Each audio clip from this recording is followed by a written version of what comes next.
Hi, so this is a series and I'm going over a lot of different soul level information. All of this information can be found in my book and is copywritten by me, Spiritual Development with the New England Psychic Medium. Now, this is like a longer story fractionized into 30-minute videos. So if you want to watch them all, you can, and if you want to watch them separately, you can. The video we just did was about soul groups, their origins, and how we store their information in the Akashic Records. Now we're talking about the incarnation system specifically. All of this is related, but it does get a little bit more complicated. So I had to split it up into multiple videos. Now, when we're talking about incarnating here on Earth, as I mentioned in the earlier video, we must create a program, a soul-to-body program that connects to Earth's atmosphere. And Earth's atmosphere is incredibly thick. So the way that we used to do it in ancient times, during ancient incarnations, when Earth was just beginning, was we would throw the whole soul into one body. The whole soul into one body caused us a lot of damage. Pretty much we had super egotistical beings thinking that they ruled the world, that they ruled their environment. They were very fierce and vicious, and they liked to conquer anything and everything, and they were very aggressive beings. And it was just too much ego for one body. Here on Earth, we lose our connection to our soul when we incarnate. As we continue the incarnation process, we can develop a better connection. Our multi-incarnation process was actually birthed because of the issues we had throwing the soul into one body. So I'll talk about the issues and then we'll talk about how the incarnation system was birthed. So again, we had the strong ego throwing one body, one whole soul into a body. And we had the issue that it was like I call soul amnesia. So we could not connect to our soul. We could not connect to our soul group, our higher self. We were very disconnected spiritually. We were very physical, very animalistic, very violent, very vicious people because of this disconnect. So our soul families were kind of looking at us on the other side like, whoa, what kind of monster is this? Of course, our souls are much more developed, compassionate, and understanding than our physical bodies. So this became an issue. When we crossed over, we were punished for our transgressions here on Earth because they did not know how to handle this. On other planets and dimensions, we do not do that. We incarnate and we develop very quickly and we reconnect to the soul very quickly because the energy on that planet or dimension is usually not as dense. Earth is incredibly unique as Earth is very, very, very dense. So we were kind of struck with this issue where we didn't understand what was going on. We didn't understand why we were having such a hard time connecting to the soul. We just thought that these souls were being rebellious and letting go of everything that they learned. So they would use punishment as a system of retraining souls to act better in their next incarnation. Now, of course, that didn't work. Souls would come back feeling horribly guilty and saying, I don't know what happened. I lost myself. I could not connect to the soul. I did not understand what was going on. The angelic soul cluster was viewing Earth in soul level as guardian angels. So they were watching over people of Earth and they were still in spirit form. They had not yet decided to incarnate at this point. They were watching people of Earth and they were fascinated by this idea that we got lost. So when we incarnated, we got lost. And they thought that this was an issue or a program malfunction specific to the soul groups that were trying to incarnate on Earth over and over again. They thought, well, maybe it's their energy, maybe it's their program, maybe they aren't developed enough, maybe they aren't strong enough. So they would help humans and try to guide humans into better decisions. This is what we dubbed guardian angels. We would see their astral form or their soul form. They love to interfere with our lives. So we called them guardian angels because when we were in trouble and when we were doing stupid things, they would kind of push us and shove us in the right direction and look over us. Eventually, they decided to incarnate and they used the same system. They took 10 of the highly evolved angelic souls. There were 10 of the elite. They call them elite. And they incarnated the 10 major souls, angels, in the angelic soul cluster, and they brought them down to earth. Now, this is the term fallen angels, because they were the first incarnated angels. What they found was that angels suffered the same human amnesia that all other soul groups did. This was incredibly shocking for them, and it really changed the way that they did the work in the process. For example, when these, and this is actually the story of Lucifer too. So when these angels incarnated, one of the most notorious angelic souls was Lucifer, and they completely lost their connection to their higher self, to their soul group, to their evolution, and they got very stuck in the physical, in physical life, whether it be, lust, greed, overindulgence. They got very swept up in the physical aspects and in our five senses, and it was very hard for them to go back. And one of the most notorious ones was Lucifer. After those 10 angelic souls died, they had to go into Grand Council for judgment, essentially. And after this is a huge trial called the Angelic Trials, because it is the trial that changed the way everybody incarnates. Because they realized that if these highly evolved souls could lose themselves so intensely when incarnating, just like every other soul, then we needed a better system. And that we couldn't keep punishing souls when they lost themselves, because they were simply trying their best to understand what was going on and completely disconnected from the soul. During the angelic trials, these 10 elite were actually put on trial, and they were shown their actions and how they behaved on earth. It's something I actually had front row seats for, and I watched the videos and I watched them, and it was interesting because they played on big, large screens around the angelic elite.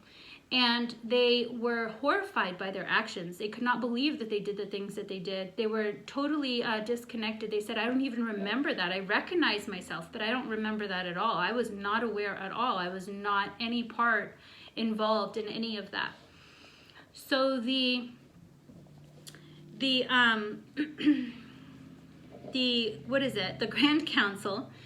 Grand Council had to get together and think of a new system.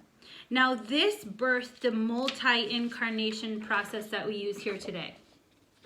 Now, this is Master Soul. The old process had Master Soul incarnating into one being at a time. I know my diagram is super beautiful and professional. But what we decided to do was split up our higher self into 600 to 1,000 different fragments. These are all fragments of higher self. Now, these fragments of higher self were thrown into bodies, and we keep higher self on our home dimension so that we always have our consciousness, our subconscious connection, our connection to higher self, our guidance. Now, if this is your first incarnation, you might not have a very intense connection to your higher self, and you might still feel like you are functioning at a low connection level or still very aggressive. Just like a parent to 1,000 kids, every single child is going to be a little bit different. These are all different fragments of higher self. These would be like brother and sister souls. They are all of our higher self, but we are not exactly the same. That's a whole different kind of incarnation. And because of this system, our lives can actually overlap. This was actually the first spark of consciousness. Now, when you had beings here on earth and you had all these souls that were not connecting to their conscious connection, to their higher self, to the grand consciousness, they decided that the only way we can get people to have that spark, that first conscious spark, would be to put two fragments in itself and have them face each other. So this was actually the story of Adam and Eve. Now, this is really interesting because, of course, a lot of biblical, so I try my best to keep my bias out of any of my connections. I do not add my human bias, my belief systems. I actually don't really have any belief systems. So I was raised in a way to be a blank slate where I had no qualms about anything and no really strong beliefs about anything, because that was my goal. That was the creation of my soul and my purpose here. So the reason for that was that I could be an unbiased viewer of all religion and all belief systems and kind of piece together the story and where it went wrong. Now, the Bible was a man-made interpretation of our evolutionary system. And the more I read into the incarnation process, I see how some parts were accurate and I see how some parts were very story told and kind of went off. And I see how other parts were completely influenced by their own personal bias. Gods do not have judgment. They do not punish those. We were talking about the early ancient souls and how and why they use a system of punishment, but that system has been gone a long time, since ancient times, since prehistoric times, when we developed the multi-incarnation system. The multi-incarnation system was about understanding, about evolution, about empathy, about compassion, and about love. It's about understanding that even if we mess up in a fragment of ourselves, that we still are allowed healing. We are still allowed a chance. We are still allowed forgiveness. We are still allowed to shed our negativity, and we are still allowed to move forward in our incarnation system. Now, when the whole soul incarnated into one body and lived a horrible life, the whole soul is tainted with guilt. When a fraction of self lives a life where they might lose themselves and they're very full of anger and they might never be connected, so they function off of that disconnect, which includes chaos, harm to others, harm to self, then it's very easy to heal one fragment because it's only one fragment. So you're talking about one fragment in 1,000, and most of our higher self stays on the other side. So it's less to heal, less to forgive. It's a much easier process. So if we have, we can incarnate as animals, elementals, male and female. And this male or female can be a big clump of angry and violent. And we can say, work out your anger and violence. And this clump can be a super compassionate, empathetic clump. And they can say, learn boundaries and learn how to stick up for yourself. So in this way, we can have lives where we play the exact opposite. And it is because there is a lesson in everything. The reason we incarnate on Earth is, like I mentioned earlier, for evolution. But our goal here is to completely merge the soul to the body, and that is called soul reintegration. We're trying to get to a point where we are so in tune with our soul that we function out of our soul's knowledge, and we begin developing the earth in that way. So we begin seeing things in soul perspective, and we stop all of this fighting and all of this greed and all of this ego. And we continue to use soul development as a way of developing earth. So I usually see that this process takes 8 to 1,000 lives. Now there are some souls like myself that have finished and completed this process, but they come back for other reasons. We're coming back for the mass evolution of souls. We're coming back to really wake the rest of the consciousness. We're coming back to create huge change and wake people so that before it's too late, because we're technically destroying our earth. So if we don't come into awareness, we will destroy our earth, and then we have to start again. So it's kind of like a red flag there on soul side, where they're just like, these people really need to get it before it's too late. So there are actually a lot of souls that are incarnating right now to help wake, create mass change and wake mass consciousness. And that is why a lot of people are like, oh, well, this world, everybody's opening up, everybody's shifting to their gifts, everybody's shifting to their soul. And it's because there is a massive influx right now, because like I said, we're on a timeline and we have to wake the masses before it's too late to repair Earth. So let's see. Oh, so because of this system, we can always contact our higher self. And if we have a very traumatic life or a very traumatic death experience, most of the past lives that I see are traumatic death experiences, because when we die, we usually leave the body before we die. We usually don't experience our own death. And the reason is because it's just too painful, and we don't have to experience our own death because we know that it's coming and we can leave the body.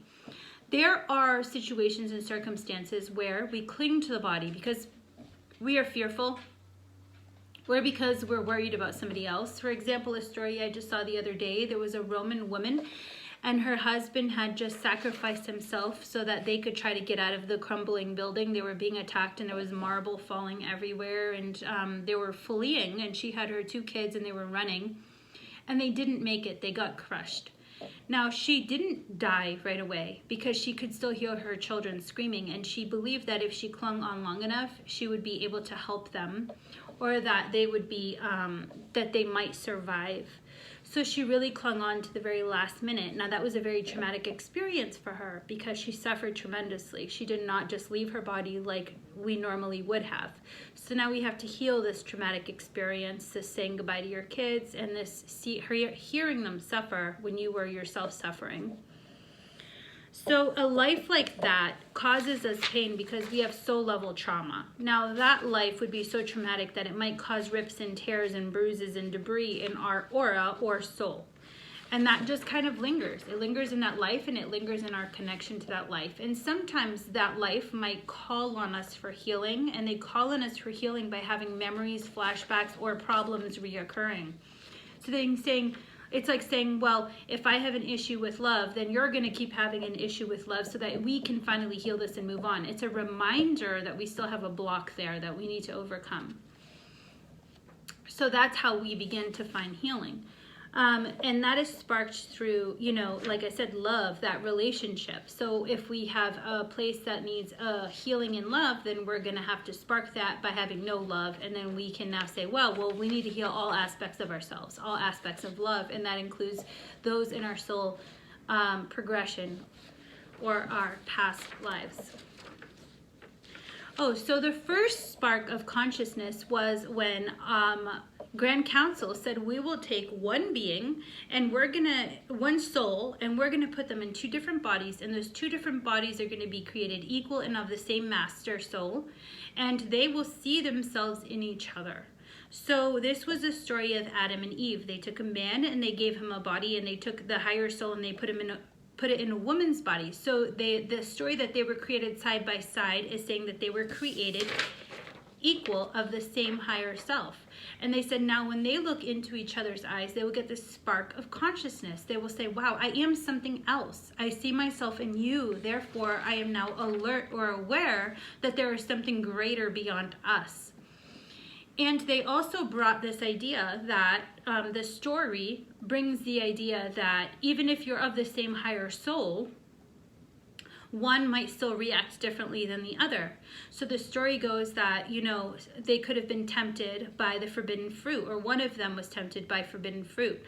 And the reason is they're just trying to point out that one of us can be, one version of our higher self can be angry or tempted or jealous or functioning out of ego, and it doesn't mean that we are. So the reason I explain this is because sometimes I get past lives of, murderers. And I'm just like, well, you were a murderer. You did really bad things in that life. And people get offended and they don't understand how they could do that. They don't understand, the connection to that because they're very kind, generous healers in this life. And it's usually like that because that's karma acting out. If you had a life where you took too much, where you were violent, aggressive, abusive, and killed people, then you would have to pay that karma. That karma, that paycheck, that energetic balance doesn't always look negative. Sometimes it means that this life, you're a healer, you're giving life, you're helping people with their lives, you're being kind and compassionate, you have that devotion to service. And so it looks very beautiful. And we have to understand, too, that we learn through experience here on Earth. Earth is very physical, obviously, so we learn things physically. The whole point of this Earth system is to physically work through all of our lessons and to understand all of our emotions through the physical realm. So that means that we do suffer, we do have violence, we do make bad decisions, but the point is to learn from them and not dwell in them. So we still have a lot of judgment for ourselves and people around us. And judgment is really a distraction of our own growth. If you're judging somebody else's behavior or actions, then you're simply not focusing on yourself. Now, there are some people here that are made to change the way we see things in a whole. For example, feminists come here to balance the male and female inequality because as souls, as higher selves, we don't understand that BS. We're like, well, we're all created equal. We're all souls. Souls don't have genitals, so they really aren't male-female. They are equal in their own creation. So they don't understand why humans are so silly like that. They're like, well, that's something we need to work through. We really need to create balance in that system. So they would send down what I call a mission group, and that mission group is to change the way we see the female-male balance here on Earth so that we stop behaving stupidly and stop treating people differently based on their genitals, because it is not a soul level issue that we have. We are all about compassion, love, guidance, and understanding. We don't do that kind of segregation and that silliness. So again, racism is another thing we don't understand at soul level, because essentially we are all the same soul groups, we are all the same energy. And to them, they know that racism is coming from a place of hatred and a place of ignorance and a place of not understanding and a place of anger and disconnect from the conscious. If we were connected to our soul and connected to our mass conscious, we would see brothers and sisters in all of the beings on earth, regardless of their religion, body, sex. We would see brothers and sisters in our beings, in our souls here on earth, in our everybody that we encounter. So that really is part of the disconnect. And so they have sent people with the mission to kind of destroy those structures that are holding us back from really being compassionate to one another, because that is something that is blocking us. So how this works is, let's say that this is your final life. At your final life, you should have access to all of your lives. Now, if you have not healed the trauma in your past lives, then that could be very overwhelming. It sometimes even comes out as mental illness, because we see too many lives at the same time. We can be very distracted. We could have pain we don't understand. We can have experiences we don't understand. We can have really intense paranoia. Let's say we were killed in too many lives. We could have very intense paranoia where we fear leaving the house. And this can be Googled in any really past life regression therapy and understanding. Like I said, I am not a doctor, and I'm just talking about information I have channeled from Spirit. But it can really show itself in a lot of different ways, and it can be very overwhelming. What happens is, as we heal those lives, as we heal those past obstructions, we come into a place of all-knowing. We now receive only the information and the lessons retrieved through those lives. So that's something that we always find useful. If we now have the information and knowledge of 600 lives, then we can now have that database, that all-knowing evolution, that really, I call it like that higher soul knowledge. And with this information, we can now connect better to higher self. And our higher self, of course, has soul level knowledge, our soul level database of all our travels, our soul group, and everything else we've experienced before we incarnate on earth. So then you get like, even that, you get all of that energy. So that is why people are more connected than others, and that's why people are more knowledgeable than others when it comes to the soul to body reintegration. So if you have somebody that's still functioning off very low energy, violence, aggression, drama, judgment, abuse, blame, then you have somebody that's just beginning their process and really stuck and simply has not developed that soul to body connection. So you just keep that in mind when you're looking at people, so that you could look at people differently. And that's really how that comes out and looks for us. I'm going to go over my notes to see if I missed anything about past lives. Now, there's a ton of information, like I said. There's a ton of information that's not even here. It's all in my book, and it's all copywritten in my book. And I want to note that so people don't take the information without permission or without citing the book. I do talk about times where these lives do repeat. For example, like I said, we're all fractions of higher self, so we are not the same exact fraction. The only time we would be the same exact fraction is if we accidentally died. If we spend all this time planning this life in the Akashic realm, and we came down and we had an accidental death, and accidents do happen, they happen as soul side too, so they happen as soul and physical side. Essentially, we have so much down here that needs watching over, that sometimes a little thing slips. For example, one time I saw a lady that passed because there was a parasite in her water, and she wasn't supposed to die, but she got so ill that she actually died, and she just kind of got thrown back into a very similar time and position and place so that she could relive that life to the end this time. So that's the only time we relive our soul fractions, is when we had an accidental death and we wanted to finish that life plan. So that brings me to another point, is when a soul decides it wants to incarnate on earth, we go to the Akashic realm to do pre-birth planning. The Akashic realm is a world in its own. It is a world we created. The realm, the term realm means world we created. A dimension is a home created by a higher being, a creator. A realm is something that we create through need.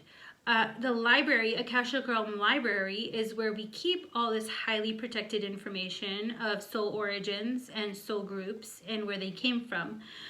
So, but there are parts of the Akashic Realm that are available to everyone. Pre-birth planning is available to all souls that incarnate on Earth.